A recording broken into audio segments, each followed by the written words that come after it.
ஆரி எம்ப்ராய்டரிக்கான live online classes next batch June 26 start பண்ணுறோம். இது உங்களுக்கு பேசிக்லேருந்து அட்வான்ஸ் வரைக்கும் ஃபுல் ஆரி எம்ப்ராய்டரி கம்ப்ளீட்டாக கவர் ஆகும். இந்த கிளாஸஸ் உங்களுக்கு ஜூம் ஆப்பில் லைவாக classes daily Monday to Friday உங்களுக்கு கிளாஸஸ் இருக்கும். ஃபுல் கோர்ஸும் நீங்கள் கம்ப்ளீட் பண்ணதுக்கப்புறம் உங்களுக்கு இதிலே government affiliated certificate with mark ஷீட்டோட ப்ரொவைட் பண்ணுவோம். உங்களுக்கு நம்மளோட கோர்ஸ் பற்றின details, fees structures and timing இதெல்லாம் தெரிஞ்சுக்கணும் அப்படின்னா இந்த ஸ்க்ரீனில் பார்க்குற நம்பருக்கு வாட்ஸ்அப் பண்ணுங்கள் அல்லது கால் பண்ணுங்கள். ஹை ஃப்ரெண்ட்ஸ், நம்மளோட லாஸ்ட் கிளாஸில் நம்ம basic chain stitch and end not எப்படி பண்ணுறது நல்லா ப்ராக்டிஸ் பண்ணியிருப்பீங்க. ஓகே, இப்போ நம்ம ஒவ்வொரு டிஃப்ரெண்ட்டாக ஷேப்ஸில் எப்படி நம்மளோட பேசிக் செயின் ஸ்டிச்சை அப்ளை பண்ணுறது அப்படின்னு பார்க்கலாம். ஸோ இதுக்கு வந்து நான் யூஸ் பண்ணியிருக்கிறது அதே த்ரெட்டு தான். நார்மலாக நீங்கள் வந்து பேசிக் செயின் ஸ்டிச் உங்களுக்கு வந்து நான் வந்து ஷேவிங் மிஷின் த்ரெட்டில் தானே பண்ண சொல்லியிருந்தேன். ஸோ அதே த்ரெட் ஒர்க் பண்ணி தான் இப்போ வந்து நம்ம கார்னர்ஸ் எல்லாம் வருது அப்படின்னா அந்த கார்னர்ஸ் வரும்போது எப்படி நம்ம டர்ன் பண்ணி ஸ்டிச்சஸ் போடுறது அப்படின்னு இப்போ நம்ம பார்க்கலாம். இப்போ வந்து நம்ம வந்து ஃபர்ஸ்ட் வந்து வேர்ட்டிக்கலாக டர்னிங்ஸ் எப்படி பண்ணுறதுன்னு பார்க்கலாம். அதுக்கப்புறமா செகண்ட் வந்து உங்களுக்கு வந்து கர்வாக வருது அப்படின்னா அந்த இடத்துல எப்படி ஸ்டிச்சஸ் போடணும் அப்படிங்கிறது. அதுக்கப்புறமா ட்ரையாங்கிள் ஷேப்பாக வர பிளேஸில் எப்படி நம்ம ஸ்டிச்சஸ் போடுறதுன்னு உங்களுக்கு சொல்லி கொடுக்குறேன். ஸோ ஃபர்ஸ்ட் வந்து நார்மல் மிஷின் த்ரெட் தான். ஸோ மிஷின் த்ரெட் எடுத்துகிட்டு இந்த மாதிரி எண்டில் நாட் போட்டுக்கோங்க. நாட் போட்டுட்டு உங்களுக்கு வந்து இந்த நாட் பண்ணும்போது ரொம்ப த்ரெட் அதில் சிக்கி இருக்க வேண்டாம். ஆல்ரெடி நம்மளோட கிளாஸஸில் நான் சொல்லியிருந்தேன். ஸோ இந்த மாதிரி ட்ரிம் பண்ணி விட்டுக்கோங்க. ட்ரிம் பண்ணிவிட்டு ஃப்ரேம்க்கு கீழே சேம் ப்ராசஸ் உங்களுக்கு பேசிக் செயின் ஸ்டிச் கிளாஸில் நான் உங்களுக்கு கொடுத்துருந்தேன்ல. ஸோ சேம் ப்ராசஸ் தான் உங்களுக்கு இந்த ஃப்ரேம்க்கு கீழே நடக்கக்கூடிய ப்ராசஸ். ஸோ இப்போ நம்ம அந்த கார்னர்ஸ் வர்றப்ப எப்படி ஸ்டிச்சஸ் போடுறது அப்படின்னு பார்க்கலாம். ஸோ நீங்கள் வந்து ஃபஸ்ட்டு பேசிக் செயின் ஸ்டிச் வந்து நல்லா லாங் செயின் ஸ்டிச்சாக போட்டு ப்ராக்டிஸ் பண்ணியிருப்பீங்க. இனி வந்து நீங்கள் உங்களுக்கு ஸ்டிச்சஸ் போட வருது அப்படின்னா நீங்கள் வந்து அதுக்கப்புறமா கொஞ்சம் அந்த லென்த்து செயின் ஸ்டிச்சோட லென்த்தை வந்து கம்மி பண்ணிகிட்டே வாங்க. ஓகே, இப்போ நம்ம பார்க்கலாம். இந்த மாதிரி ஸ்டார்டிங் நீடில் டியூலிப் நீடில் தான் 14 நம்பர் 0.5 mm சைஸ் நீடில் தான் எடுத்திருக்கிறேன். ஸோ இப்போ நம்ம ஸ்டிச் பாருங்க. வெர்டிக்கல் அப்படியே போய் தென் ஹரிசாண்டல் தென் வெர்டிக்கல் ஹரிசாண்டல் இந்த மாதிரி தான் நமக்கு வந்து ஷேப் வந்து நான் ட்ரா பண்ணியிருக்கிறேன். ஸோ இது பார்த்தீங்கன்னா ஒரு ஸ்கொயர் ஷேப் வர்ற மாதிரி தான் உங்களுக்கு இருக்கும். ஸோ ஃபஸ்ட்டு ஸ்டிச்சஸ் வந்து உங்களுக்கு அதாவது அந்த ஸ்டிச்சோட டைரக்ஷன் பாருங்கள். இப்போ மேல் பக்கமாக எனக்கு ஸ்டிச் போகுது. ஸோ மேல் பக்கமாக போகும்போது அந்த நீடிலோட அந்த ஹூக் பார்ட் வந்து உங்களுக்கு அந்த டிசைன் எந்த டைரக்ஷனில் மூவ் ஆகுதோ அந்த டைரக்ஷன் பார்த்து தான் நீங்கள் வந்து ஸ்டிச்சஸ் போடணும். ஸோ உங்களுக்கு வந்து நீங்கள் போடக்கூடிய ஸ்டிச்சோட லைன் எந்த மாதிரி மூவ் ஆகுதோ அந்த டைரக்ஷனில் தான் நீங்கள் அந்த ஃபஸ்ட்டு ஸ்டிச் பண்ணும்போது அந்த நீடிலோட ஹூக் பார்ட் உங்களுக்கு இருக்கணும். ஸோ இப்போ பாருங்கள், ஃபர்ஸ்டில் அந்த மாதிரி வெர்டிக்கல் லைனுக்கு வந்திருக்கிறோம். இனி வந்து உங்களுக்கு அதை வந்து டேர்ன் பண்ணி அடுத்தது ஹரிசாண்டலாக கொண்டு போகணும். ஸோ டேர்ன் பண்ணி ஹரிசாண்டலாக கொண்டு போனோம் அப்படின்னா அந்த லென்த் வரைக்கும் ஸ்டிச் போட்டுட்டு அதுக்கு பக்கமாக ஒரு ஸ்மால் செயின் ஸ்டிச், அதாவது நீங்கள் போட்டிருக்கக்கூடிய செயின் ஸ்டிச்சை ஒட்னாப்பில் ஒரு செயின் ஸ்டிச் போட்டுட்டு நீடில் அப்படியே டேர்ன் பண்ணிக்கோங்க. டேர்ன் பண்ணியாச்சு. இனி நமக்கு அந்த டைரக்ஷன் சேஞ்ச் ஆகுது. ஸோ நீடில் டேர்ன் பண்ணிக்கோங்க. பண்ணிட்டு அங்கே என்ன பண்ணுங்க அப்படின்னா ஃபர்ஸ்ட் வந்து ஒரு ஸ்மால் செயின், அதாவது அந்த டைரக்ஷன் சேஞ்ச் பண்ணியிருக்கிறோம் அதை ஒட்னாப்லே ஒரு ஸ்மால் செயின் போட்டுக்கோங்க. ஸ்மால் செயின் போட்டதுக்கு அப்புறமா யூஸ்வலாக நீங்கள் எந்த அளவு சைஸில் ஸ்டிச்சஸ் போடுவீங்களோ அதே சைஸில் நீங்கள் கண்டினியூ பண்ணலாம். அந்த கார்னரில் வர்றப்போ மட்டும் ஒரு ஸ்மால் செயின், அந்த குட்டி லாக் அப்படின்னு நான் மென்ஷன் பண்ணுவேன் உங்களுக்கு அப்கமிங் கிளாஸஸில். இனினா இந்த ஸ்மால் செயின்னு சொல்கிறது குட்டி லாக்குன்னு மென்ஷன் பண்ணுவேன். ஸோ இப்போ உங்களுக்கு அந்த எந்த அளவுக்கு லென்த்து வரைக்கும் ஸ்டிச் போடணுமோ அந்த அளவுக்கு போட்டுட்டு அந்த இடத்துல ஒரு குட்டி லாக் போட்டுட்டு அந்த டைரக்ஷனை சேஞ்ச் பண்ணிக்கோங்க. சேஞ்ச் பண்ணிவிட்டு அந்த டைரக்ஷன் சேஞ்ச் ஆனதுக்கு அப்புறமாகவும் அங்கே அகெயின் ஒரு குட்டி லாக். ஸோ 2 குட்டி லாக் வரும். ஸ்மால் செயின் ஸ்டிச் தான் அது. ஸோ அது போட்டுட்டு அதுக்கப்புறமா யூஸ்வலாக நீங்கள் எந்த சைஸில் செயின் ஸ்டிச் போடுவீங்களோ அதே சைஸில் போட்டுக்கலாம். அந்த கார்னர் வந்ததுக்கு அப்புறமா ஒரு ஸ்மால் செயின் போட்டுட்டு அந்த டைரக்ஷன் அப்படியே சேஞ்ச் பண்ணிக்கோங்க. சேஞ்ச் பண்ணிவிட்டு அகெயின் ஒரு குட்டி லாக் போட்டு கண்டினியூ பண்ணுங்க. அப்போ தான் உங்களுக்கு அந்த கார்னர்ஸ் வந்து கிளியராக ஃபினிஷிங் வந்து உங்களுக்கு நீட்டாக கிடைக்கும். ஸோ இது வந்து உங்களுக்கு வந்து இந்த மாதிரி வெர்டிக்கலாக லைன்ஸ் வர்றப்ப எல்லாமே இந்த இதுதான் நம்ம வந்து ஃபாலோ பண்ணணும்.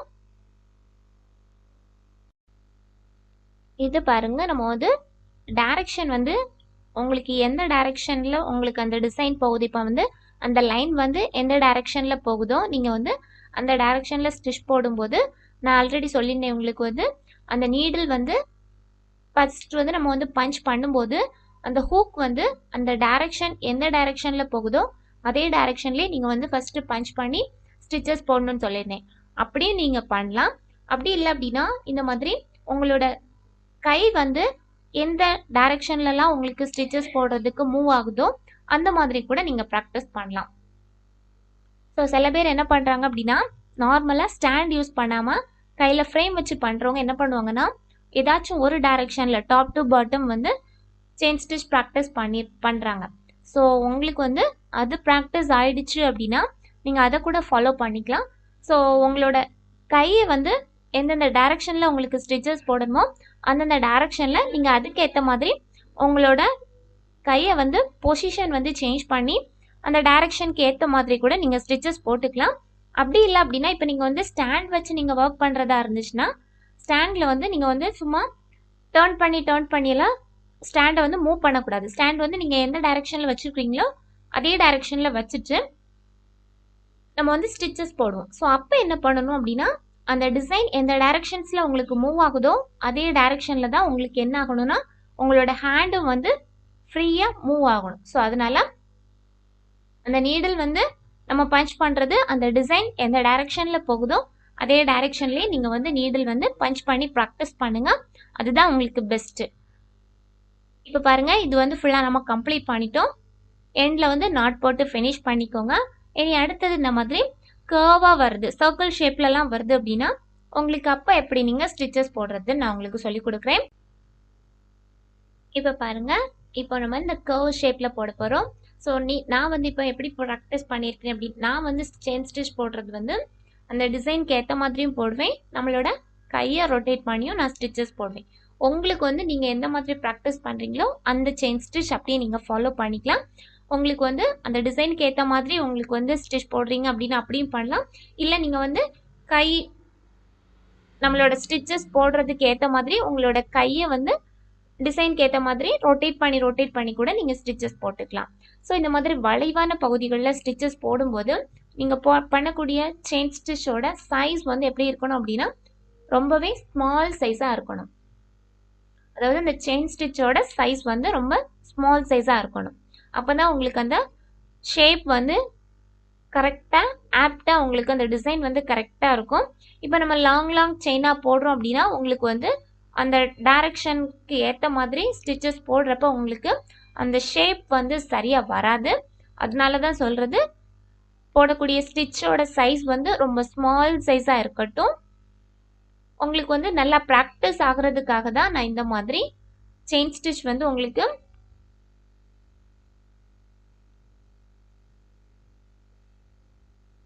மிஷின் த்ரெட்லேயே உங்களுக்கு வந்து ஒர்க் பண்ண சொல்லியிருக்கிறேன். ஸோ நீங்கள் வந்து பேசிக் செயின் ஸ்டிச்சை மிஷின் த்ரெட்லேயே லாங் செயின்ஸ் நான் ஃபஸ்ட்டு ப்ராக்டிஸ் பண்ணுங்கள். அது ப்ராக்டிஸ் பண்ணதுக்கு அப்புறமா இந்த மாதிரி ஸ்கொயர் ஷேப், ரெக்டாங்கிள், ட்ரையாங்கிள், இந்த மாதிரி சர்க்கிள், இந்த மாதிரி டிஃப்ரெண்ட்டாக ஷேப்ஸ் போட்டுட்டு அந்த ஷேப்ஸில் வந்து நீங்கள் என்ன பண்ணிக்கலாம்னா இந்த செயின் ஸ்டிச்சை நீங்கள் ஒர்க் அவுட் பண்ணுங்கள். ஸோ பிகினர்ஸ் வந்து கண்டிப்பாக ஃபஸ்ட்டு வந்து மிஷின் த்ரெட் யூஸ் பண்ணியே பண்ணுங்கள். அப்போ உங்களுக்கு அது ரொம்ப ஈஸியாக இருக்கும். இப்போ பாருங்கள், ஸ்மாலாக போடாமல் லாங் ஸ்டிச்சஸாக நீங்கள் போட்டிங்க அப்படின்னா உங்களுக்கு என்ன ஆகும்னு காமிக்கிறேன்.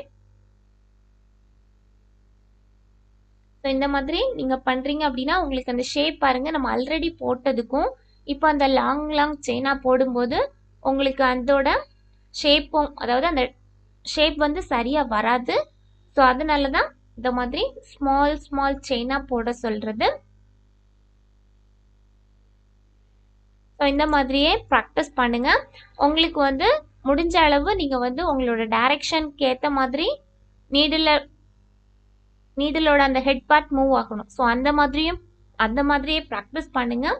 அப்படி இல்லை அப்படின்னா உங்களுக்கு வந்து அதை கையை ரொட்டேட் பண்ணி ஸ்டிச்சஸ் போட மாதிரி வருது அப்படின்னா அந்த மாதிரி கூட நீங்கள் ப்ராக்டிஸ் பண்ணிக்கலாம். ஸோ 2 டைப்லேயுமே ப்ராக்டிஸ் பண்ணிக்கோங்க. முடிஞ்ச அளவுக்கு அந்த டிசைனோட டைரக்ஷன்லேயே உங்களுக்கு வந்து நீடில் மூவ் ஆகுற மாதிரி அப்படியும் நீங்கள் வந்து ப்ராக்டிஸ் பண்ணுங்கள். நம்மளோட ஸ்டிச்சஸ் போடும்போது கண்டிப்பாக ஒவ்வொரு ஸ்டிச்லேயும் எண்டில் முடிக்கும் போது நாட் போட்டு ஃபினிஷ் பண்ணுங்க.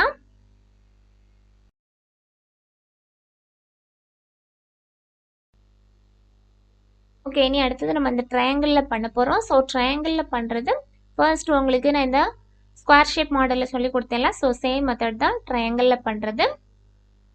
ஸோ ஸ்டார்ட் பண்ணுறோம்.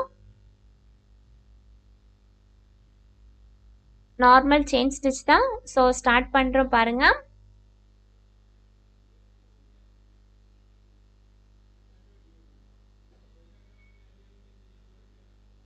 ரொம்ப ரொம்ப பெரிய பெரிய செயின் ஸ்டிச் வேண்டாம், ஸ்மால் ஸ்டிச்சஸாக போட்டால் போதும். ஃபர்ஸ்ட் வந்து பிகினராக இருக்கிறீங்க அப்படின்னா நல்லா ப்ராக்டிஸ் பண்ணும்போது நீங்கள் வந்து பெரிய பெரிய செயின் போடுங்க. அதுக்கப்புறமா ஸ்மால் ஸ்டிச்சஸாகவே போடுங்க. இந்த மாதிரி கார்னர்ஸ் வரும்போது அந்த ஸ்மால் செயின் அந்த குட்டி லாக் போடலை அப்படின்னா உங்களுக்கு எந்த மாதிரி உங்களுக்கு அந்த ஷேப் வரும் அப்படிங்கிறத காமிக்கிறேன் பாருங்கள். இப்போ பாருங்கள், இந்த மாதிரி ஸ்டிச்சஸ் உங்களுக்கு மேல் பக்கமாக போகுது. ஸோ போயிட்டு இப்போ வந்து அந்த ஸ்மால் செயின் அந்த குட்டி லாக் வந்து நான் போடலை. ஸோ அந்த குட்டி லாக் போடாமல் நீங்கள் ஸ்டிச்சஸ் போட்டிங்க அப்படின்னா இப்போ பாருங்கள் அந்த கார்னர் வந்து உங்களுக்கு ஸ்டிஃபாக இருக்காது. ஸோ அந்த த்ரெட்டு வந்து இந்த மாதிரி மூவ் ஆகிரும். ஸோ அதனால தான் நான் சொல்கிறது, கார்னர்ஸ் வரும்போது கண்டிப்பாக என்ன பண்ணுங்க அப்படின்னா அந்த சைஸ் அந்த லைனோட சைஸ் எந்த அளவு நீங்கள் மார்க் பண்ணிட்டீங்களோ அந்த அளவு ஸ்டிச்சஸ் போட்டுட்டு அதுக்கு பக்கத்துலேயே ஒரு ஸ்மால் செயின் அந்த குட்டி லாக் போட்டுட்டு அந்த டைரெக்ஷனை வந்து சேஞ்ச் பண்ணுங்க. சேஞ்ச் பண்ணதுக்கு அப்புறமாகவும் அங்கே ஃபஸ்ட்டு ஸ்டிச் நீங்கள் போடும்போது அந்த ஃபர்ஸ்ட் ஸ்டிச் வந்து ஸ்மால் செயினாகவே இருக்கட்டும். ஃபர்ஸ்ட் ஒரு ஸ்மால் செயின் போட்டுட்டு அதுக்கப்புறமா கண்டினியூ பண்ணி பண்ணுங்க.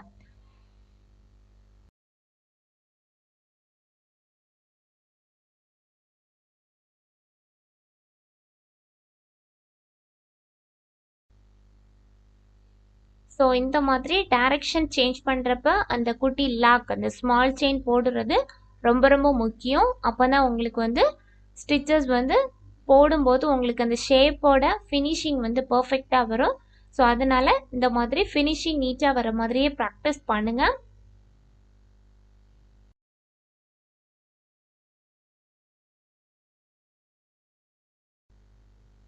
அதே மாதிரி நீங்கள் வந்து ஃப்ரேம் மட்டும் வச்சு ஒர்க் பண்ணுறதா இருந்துச்சு அப்படின்னா அந்த ஸ்டிச் போடுறதும் அந்த உங்களோட கையை வந்து ரொட்டேட் பண்ணி நீங்கள் ஸ்டிச் போடுற மாதிரி இருக்கும்.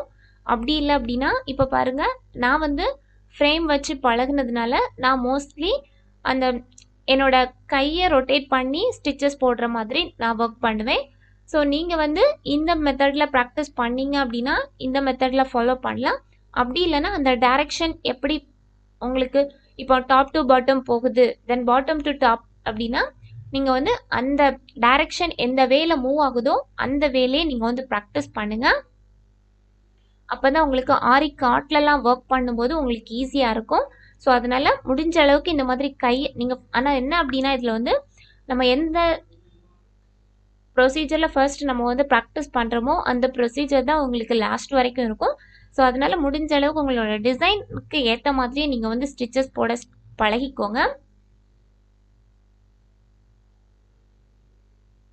இதே மாதிரி தான் செயின் ஸ்டிச் வந்து உங்களுக்கு பீட்ஸ் வர்றப்பவும் இதே மாதிரி தான் இந்த கார்னர்ஸ் எல்லாம் கிளியராக ஃபினிஷிங்கோட வரணும். ஸோ அப்போ வந்து கார்னர்ஸ் எல்லாமே நான் உங்களுக்கு பீட்ஸ் கிளாஸ் வர்றப்போ உங்களுக்கு சொல்லி கொடுக்குறேன். இப்போ நம்ம ஸ்கொயர், சர்க்கிள் அண்ட் ட்ரையாங்கிள் 3 ஷேப்லேயும், அதாவது இந்த மாதிரி சதுரம் வளைவுகளில் வர்றது, தென் இந்த மாதிரி முக்கோண வடிவம், ஸோ இந்த மாதிரிப்பட்ட ஷேப்பில் வந்து உங்களுக்கு நான் சொல்லி கொடுத்துருக்குறேன். நல்லா ப்ராக்டிஸ் பண்ணுங்கள். நல்லா ப்ராக்டிஸ் பண்ணிவிட்டு நம்ம வந்து நெக்ஸ்ட் கிளாஸ் பார்க்கலாம். தேங்க்யூ.